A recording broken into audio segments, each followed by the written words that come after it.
আফরান নিশোর ২ মুভির ঘোষণার আসার সঙ্গে সঙ্গেই শাকিব খানের তুফান নিয়ে নেট দুনিয়ায় আবার উঠল পুরনো এক বাস। বাট একটু টুইস্ট আছে। পাবলিকরা এখন স্পেকুলেট করছে সাউথের বিক্রম মুভিতে রোলেক্সের মতো তুফানেও নিশোর এমন এন্ট্রি হবে কি?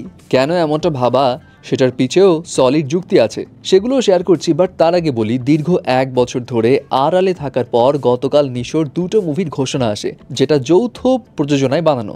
বাংলাদেশের প্রোডাকশন হাউস আলফায়ার সঙ্গে কলকাতার প্রোডাকশন হাউস এসবিএফ এর সমন্বয় করে। এখন এই লাইনটা, এটা একটু মাথায় রাখেন।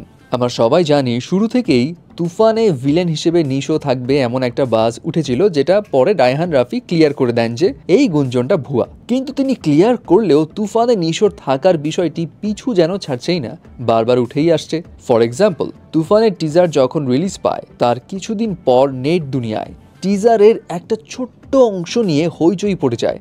এই রহস্যময় ব্যক্তিটি আসলে কে সেটা নিয়ে স্পেকুলেশনস চলে। কারো মতে এটা হতে পারে আফরান নিশো, কারো মতে এটা হতে পারে আরিফিন শুভ, কেউ বলছে যিশু সেনগুপ্ত, কারণ এই সিনেমায় যিশু সেনগুপ্ত থাকার একটা পসিবিলিটি রয়েছে আমরা শুনেছি। আবার কারো মতে আবার আফরান নিশোর নাম। যাই হোক, এরপর আবার গতকাল যখন নিশোর ২টা মুভির ঘোষণা আসে তখন মাথাচাড়া দিয়ে ওঠে সেই তুফানে তার ভিলেন হিসেবে থাকার বিষয়টি। কারণ কি? কারণ হচ্ছে নিশো যে প্রোডাকশনের ব্যানারে কাজ করছে আর তুফান মুভিটা যে প্রোডাকশনের ব্যানারে নির্মিত হয়েছে এসবিএফ এবং আলফাই, দুটোই কিন্তু সেম। এখন প্রশ্ন হলো, প্রোডাকশন হাউস সেম হলেই কি ভাই সিনেমায় থাকতেই হবে? না, এমন না, তবে এমনটা কিন্তু অনেক ক্ষেত্রেই ঘটে। ইনফ্যাক্ট এই তুফানের ক্ষেত্রে অলরেডি ঘটে গেছে। এখানে চঞ্চলের একটা কেমিও আছে, আমরা টিজারে সবাই দেখেছি। আর চঞ্চলের নেক্সট মুভি দম কিন্তু এই আলফা আই এবং এসবিএফ এর ব্যানারেই বানানো। সো এই দুয়ে ৪ মিলিয়ে এখন নেট দুনিয়ায় অনেকেই ভাবছে এমনটা তো হতেই পারে, তাই না?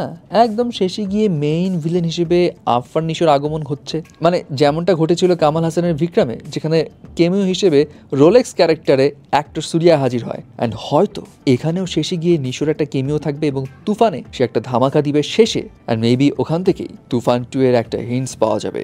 আবার কেউ এটাও ভাবছে এই তুফান কোনো একটা ইউনিভার্সও ক্রিয়েট করতে পারে কয়েকজন বড় বড় তারকা নিয়ে। হু নোজ, হলে অনেক কিছুই ঘটতে পারে, কারণ এখন পসিবিলিটি অনেক। আর ক্রস ওভার সিনেমা যে সাউথ ইন্ডিয়া এবং বলিউডে পপুলার হচ্ছে এটা আমরা সবাই জানি। সো বাংলাদেশেও এটা ছোঁয়া আসতেই পারে। যাই হোক, ভক্তদের তো স্পেকুলেশনস থাকবেই, তারা তো চাইবেই ধামাকা আরও বড় হোক। এখন আসলেই এমনটা হবে কি হবে না সেটা তো সময় বলে দিবে। তবে একটা বিষয় মাথায় রাখেন, যা রটে তার কিছুটা হলেও ঘটে। সো এখানে ওই রটনা আর ঘটার মাঝে একই জিনিস থাকবে কিনা হু নোজ। তবে আফরান নিশোর এই যে 2 সিনেমা, সেই 2 সিনেমা কেমন হতে পারে, কি টাইপ হতে পারে সেটা নিয়ে মুখ খুলেছিলেন। যদিও তিনি বিস্তারিত বলেননি, কারণ বিস্তারিত বলা তার চুক্তিতে নিষেধ। তবে তিনি বলেন এই 2 সিনেমার শুটিং ঈদের পরেই শুরু হবে এবং দেশ ও দেশের বাইরে মিলিয়েই শুটিংগুলো শুরু হবে। আর কি ঘরানার সিনেমা, মানে কোন জনরার, সেটা বলতে গিয়ে তিনি বলেন মিশ্র ঘরানার সিনেমা। কমার্শিয়াল পার্সপেক্টিভ যেমন আছে তেমনি ক্রিটিক পার্সপেক্টিভও আছে, এবং এখানে রোমান্টিক থ্রিল সবই পাবে দর্শকরা। যাই হোক ভিউয়ার্স, আপনার কাছে এখন কি মনে হচ্ছে, আসলে কি নিশোর এখানে থাকার পসিবিলিটি আছে? আর যদি বাই এনি হাউ থেকেও যায়, একটা চমক চলেও আসে, তাহলে সিনেমা হলে কেমন হতে পারে সিচুয়েশনটা?